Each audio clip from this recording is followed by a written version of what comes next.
Salut à tous, on se retrouve aujourd'hui pour parler du Paris Saint-Germain ce mardi 20 août. On commence tout d'abord avec une grosse info du côté du PSG parce que les cartes vont être mises en jeu par rapport au capitaine. Le PSG prévoit un nouveau vote pour désigner les capitaines à l'issue du mercato. Ça avait été le cas en début de saison dernière. Quand Luis Enrique est arrivé, il avait dit on va faire un vote et celui qui aura le plus de vote en gros sera le capitaine du Paris Saint-Germain et ça avait été Marquinhos qui avait reçu le plus de votes, donc du coup il avait été capitaine saison dernière.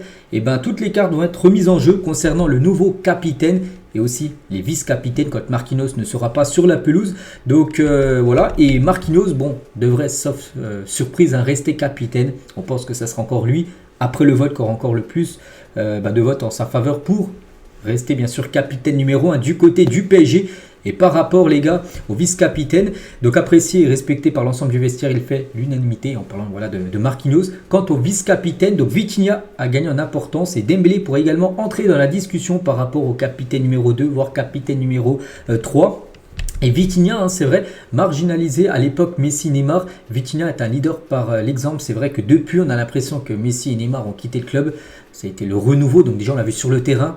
C'est vrai qu'avec Neymar, tout ça. Un coup en plus, j'avais vu une info, les gars, que Neymar il a même insulté un coup à l'entraînement Vitinha il y a quelques temps. Mais c'est vrai qu'on a l'impression qu'il s'est libéré, Vitinha, depuis le départ de Messi et de Neymar. Et surtout irréprochable au quotidien et surtout bon aussi dans le jeu, un joueur très important. L'ancien joueur du FC Porto, à l'écoute des demandes des recrues, n'hésite plus à prendre la parole et est devenu un relais pour Luis Enrique, quasiment, on peut le dire, un pilier de l'équipe. Donc c'est pour ça que ce ne serait pas une surprise de le voir, lui, peut-être en deuxième position avec le plus de votes pour devenir capitaine, on peut dire, le vice-capitaine du PSG pour être Vitinha. Je pense que ce serait mérité au vu de ce qu'il a fait déjà la saison dernière et là ce qu'il peut faire en ce début de saison. Donc voilà, et peut-être Dembélé aussi peut rentrer bien sûr dans cette hiérarchie des vice-capitaines. Et concernant Hakimi aussi, mais pas qu'Hakimi, il était capitaine vendredi. Donc Hakimi qui parle les deux langues principales du vestiaire souhaite prendre plus de place. S'il y a pu avoir des questionnements autour de son avenir, le Marocain a tout de suite senti qu'il pouvait devenir une pièce maîtresse de ce PSG version 2024-2025. Donc voilà, ça peut se jouer avec Marquinhos, numéro 1 normalement, Vitinha peut-être 2, et soit Hakimi 3 avec Dembélé peut-être 4 ou dans l'autre sens. Mais voilà, peut-être les 4 capitaine et vice-capitaine. Pour cette nouvelle saison, il y aura un vote là, qui va être effectué là, très prochainement. Et concernant le tireur de pénalty, une nouvelle décision sera prise. Cela doit amener de nouvelles discussions entre le staff et certains éléments parce qu'hier on avait entendu que c'était Vitinha qui allait tirer les pénaltys, mais pour les joueurs offensifs comme Dembélé, comme Barcola, comme peut-être Colomwani ou Ramos, c'est dommage pour eux parce que bien sûr marquer un penalty, tirer un penalty, si tu le marques, ça te fait un but en plus dans tes stats. Donc c'est toujours bon, c'est bon pour la confiance pour les attaquants.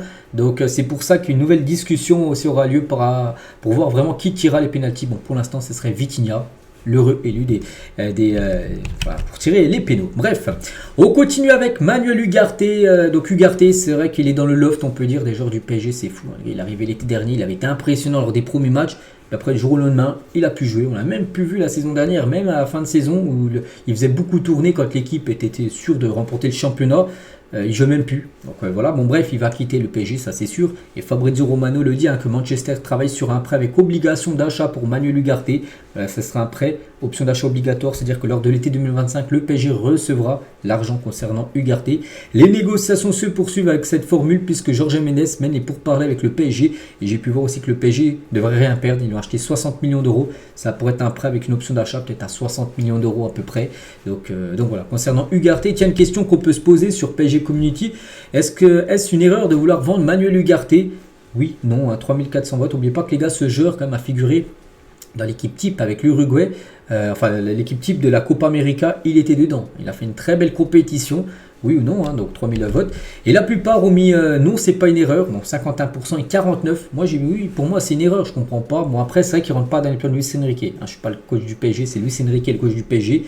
Il sait bien plus que moi ce qu'il fait, ok, mais je trouve ça juste dommage par rapport à Ugarte parce que il avait mouillé le maillot à l'époque, puis vraiment quand je l'avais vu jouer ses premiers matchs, je me souviens de son match à Lyon les gars, la saison dernière il a été exceptionnel, puis je sais pas ce qui s'est passé, voilà, après c'est un joueur vraiment que le PSG a pas beaucoup les gars, un joueur vraiment un peu chien qui peut faire des fautes, tous les joueurs peuvent faire des fautes, mais voilà, ce style de joueur là je crois qu'il n'y en a pas d'autre du côté de Paris. Et je trouve ça dommage que ce joueur, tout simplement, je pense qu'il est beaucoup limité techniquement. Et je pense que c'est pour ça que Luis Enrique ne compte pas sur lui. Donc voilà, après les supporters, voilà, c'est du 50-50 par rapport. Il y en a qui pensent que le PSG va regretter. Moi, je pense que le PSG, oui, va regretter. C'est dommage. Et bon, après, voilà, c'est comme ça. C'est Luis Enrique, bien sûr, qui décide. Concernant un autre joueur, bon, Carlos Soler, bon, lui, tant mieux, hein, qu'il parte, lui, il n'y a pas de souci. Et c'est West Ham, les gars, le PSG qui négocie actuellement les contours d'un prêt avec une obligation d'achat obligatoire supérieure à 20 millions d'euros pour Carlos Soler. Donc là, s'il y avait la question sur une erreur de vouloir vendre Carlos Soler, je pense que là, le nom sera au moins 90%. Donc là, non, bien sûr, tout le monde est d'accord que Carlos Soler, les gars, il n'a plus du tout sa place du côté de Paris. Donc voilà, 20 millions d'euros pour récupérer le PSG. Concernant le jeune Gabriel Moscardo, ça se finalise. Accord trouvé entre le Stade de Reims et le PSG pour Gabriel Moscardo qui va partir en prêt. Hein. C'est pas un transfert sec, bien sûr. Ce prêt comprend bien une clause permettant au PSG de ramener le joueur dès janvier. C'est Luis Enrique dès janvier. Là, il se dit, tiens, je veux ce joueur dans mon effectif pour la deuxième partie de saison. Reims n'aura pas son mot à dire vu qu'il y aura une clause là dans le contrat qui aura été mis, il reviendra. Ou si Luis Enrique nous dit non, on va le laisser toute la saison, ben, il restera pendant un an du côté de Reims. Donc la visite médicale à suivre, hein, d'après Fabrizio Romano, ça devrait être officialisé normalement ce jeudi. Voilà, normalement après-demain les gars, ça sera officiel. Il quittera le PSG pour aller prendre de l'expérience. Il est tout jeune, il a seulement 18 ans. C'est un joueur certainement pour le futur. Et comme ça, il va s'acclimater, il va découvrir le championnat de Ligue 1. Bon, ça ne sera pas avec Paris. Mais autant qu'il aille jouer ailleurs, qu'il reste à Paris, qu'il soit quasiment sur le banc toute la saison. Donc voilà, concernant la situation de Gabriel Moscardo. Concernant Lookman, qu'on a beaucoup parlé hier, parce que les rumeurs là sont quand même énormes. Et Lookman aurait conclu un accord avec le PSG, d'après un journaliste italien. Désormais, le club parisien français doit envoyer une offre officielle à l'Atalanta Bergame. Donc voilà, pour vous dire vraiment que il y a contact et c'est réel entre Lookman et le PSG. Hier, tiens, l'Atalanta a joué. Il n'était même pas dans le groupe, c'est lui qui a demandé à l'Atalanta de ne pas être convoqué parce que les joueurs, souvent, quand ils sont proches de partir, ils ne jouent pas avec leur club s'ils ont un match avant la fin du mercato pour éviter toute blessure et que bien sûr le transfert soit capoté. Donc le club de la capitale doit désormais transmettre une offre officielle à l'Atalanta voilà, pour souffrir parce qu'il n'est pas libre. Hein. Il n'est pas là en fin de contrat, non, il a encore un contrat, je ne sais pas combien d'années, mais il faut l'acheter bien sûr. Et quand on voit la saison qu'il a fait, bien sûr, là tu vas l'acheter au prix fort parce qu'il a fait une saison dernière exceptionnelle. Donc voilà, déjà le PSG propose 4,5 millions d'euros par an en salaire. Lui, il est OK, hein, c'est quasiment 2 voire 3 fois plus que touché. L'Atalanta, c'est des petits salaires. Hein. C'est vrai que si on compare avec le PSG, c'est beaucoup moins. Bref, donc voilà, 4,5 au PSG, c'est un salaire totalement raisonnable. Par exemple, des joueurs, je sais pas, Kolo Muani, il doit être à 8-9. Voilà, lui, ce serait la moitié. Donc oui, bien évidemment, pour le PSG, 4,5. Pour un joueur comme Lookman, il n'y a pas de souci. Et après, c'est maintenant la question qu'on va se poser, c'est le prix. Combien il coûte en gros ce joueur? Donc Paris n'a pas encore fait d'offre à l'Atalanta, mais ça pourrait venir peut-être aujourd'hui, demain. Le club italien est prêt à négocier autour des 40 millions d'euros. Donc là, c'est un site italien qui il parle des 40 millions d'euros. Il y a un autre site, attends, c'est là, la Gazzetta, il parle d'une somme plutôt comprise entre 50 et 60 millions d'euros. Voilà, parce que 40 à 60, c'est pas le même prix. Il y a quand même 20 millions d'écart. Je ne sais pas combien il coûte. Voilà.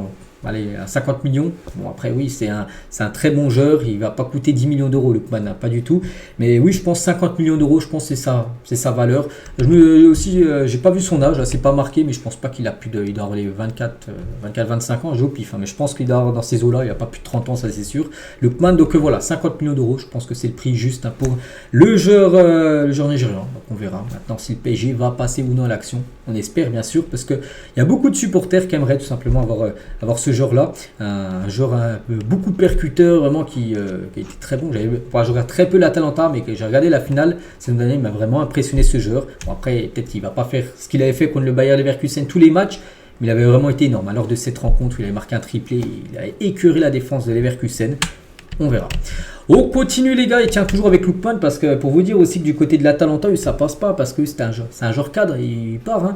Donc le coach, hein, personne ne s'attendait à se retrouver dans cette situation. Je ne sais pas ce qui va se passer dans ces 10 jours qui restent. La tâche est de rassembler autant que possible, de voir avec le club de ce qui peut être utile d'atteindre, hein, bien sûr, hein, parce qu'ils sont surpris déjà. Ça passe pas bien évidemment que le joueur veuille partir. Et le directeur général de l'Atalanta sur Lookman, nous savions que nous allions souffrir de quelques turbulences. Ce sont tous des joueurs sous contrat et nous verrons dans les prochains jours avec la plus grande tranquillité et sérénité ce qu'il faut faire. Bon, le joueur lui veut partir, après ça se peut que l'Atalanta le bloque. Et en gros, il est obligé de rester, ça, c'est aussi une solution. Donc, on en saura beaucoup plus quand il y aura des infos nouvelles. On va parler d'un joueur, première rumeur. Hein, de temps en temps, je vous parle d'un joueur. Tiens, Lookman a parlé hier, première rumeur. Et aussi ce joueur, première rumeur, du mercato depuis juin. Concernant ce joueur, il s'agit de Richard Rios. Donc le PSG aurait fait une offre de 20 millions d'euros pour ce joueur de 24 ans, je ne cache pas, je ne le connais pas. Donc c'est à Palmeiras de décider maintenant, il joue du côté du championnat brésilien. Donc c'est un milieu de terrain, il pourrait arriver, pour arriver cet hiver, il est courtisé par d'autres clubs comme l'AC Milan ou l'AS Roma. Il est estimé à 10 millions d'euros par Transfermarkt. Je ne sais même pas si il joue milieu de terrain, oui, mais il va vite, j'ai pas d'autres caractéristiques sur ce joueur que le PSG aimerait recruter. Affaire à suivre. Concernant ce joueur, un joueur connu, lui, c'est Ryan Cherki. Le PSG est toujours intéressé par Ryan Cherki, d'après le journal Le Parisien. Mais les négociations entre les deux clubs sont compliquées. Lyon n'est toutefois pas en position de force sur le dossier, étant donné que le joueur sera libre de s'engager où il le souhaite en janvier prochain. Donc voilà. Et même du côté de Lyon, j'ai pu voir qu'il y a des lofts du côté du PSG. Enfin, un loft, c'est les joueurs indésirables. À Lyon, pareil. Et il fait partie de ce loft, en gros, des joueurs qui doivent quitter l'équipe de Lyon. Et voilà, le PSG est toujours intéressé par Ryan Cherki. Je pense qu'il y a d'autres priorités. On parle de Lookman, tout ça. Je préfère aller chercher un Lookman que Ryan Cherki. On verra parce que c'est Nasser, c'est Luis Campos, c'est Luis Enrique, bien sûr, les patrons du club. Et c'est eux qui décident. Concernant Sancho, donc lui, Sancho vraiment... un coup c'est proche, puis un coup c'est plus proche. Et selon The Athletic FC, c'est un site britannique, si Sancho a été lié au PSG tout l'été, c'est vrai, tout le temps des rumeurs de Sancho du côté du Paris Saint-Germain, le joueur ne ferait pas partie des plans du club. Donc ce serait plutôt le PSG qui ne serait pas intéressé par Sancho, d'après The Athletic. Lui, il serait OK pour venir à Paris, ce serait plutôt le PSG, en gros, qui aurait d'autres pistes que Sancho. Donc Manchester demande toujours 40 millions de livres, ce qui fait à peu près 50 millions d'euros pour lâcher son joueur. Concernant Désiré Doué, donc lui c'est fait, ça a été officiel.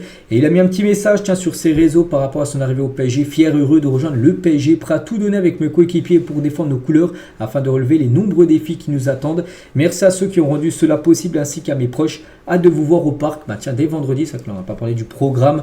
N'oubliez pas que le PSG joue vendredi là dans 3 jours. Ça sera contre Montpellier, première rencontre à domicile où toutes les recrues seront présentées. Et bien sûr, il sera là, Désiré Doué. Donc il jouera en plus peut-être ses premières minutes. Et regardez, il est à l'entraînement aujourd'hui. C'était hier, exactement. Premier entraînement, aujourd'hui également entraînement.